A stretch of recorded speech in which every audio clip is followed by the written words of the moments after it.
தமிழ் அவர்களை அடுத்து கவிபாடை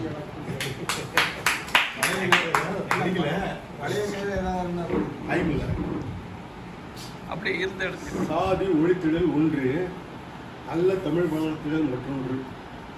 சாதி என்பது ஒரு முதலாளிய சுரண்டல். அதை பிறப்பினில் வைத்ததுதான் வர்ணம். சாதி எங்கெங்கு இருக்கிறது? கோயிலில் ஜாதி, பெருமையில் ஜாதி, திருமணத்தில் ஜாதி, கட்டும் தாலியில் ஜாதி, நீங்க யோக என்றால் கேட்பதில் ஜாதி. இப்படி அனைத்திலும் ஜாதி. எதிரே நிற்பவனை ஜாதியாக பார்க்கிற இழிநிலை மாறுவது எப்படி? இப்போது ஜாதி ஒழிந்து குடிப்பெருமை பேசுகின்ற உள்ளமதி மாந்தர் மலிந்துவிட்ட பின்னே தமிழ் வளர்த்தல் என்பது எப்படி? பேசுவது தமிழ் வளர்த்தல் பேசுவது சாத்திரத்தில் சாதி இருக்கிறது, எழுத்திலே ஜாதி இருக்கிறது.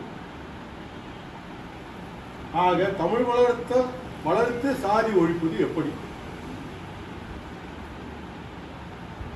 நன்றி, வணக்கம்.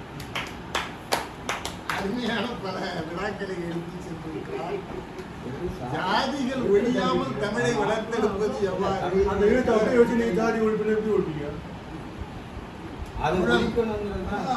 சொல்லுங்க. நல்ல பல சிந்தனைகளை விதைத்திருக்கிறார்.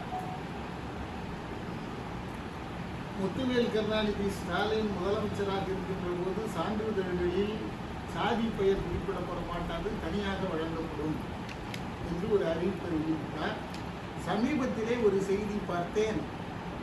இன்றைய அரசு மாணவர்கள் கழுத்தில் அணிந்து கொண்டிருக்கக்கூடிய அந்த அடையாள அட்டையிலேயே ஜாதி குறிப்பிட்டு அடையாள அட்டை வழங்கப்படும் என்பதாக ஒரு செய்தி வந்தது.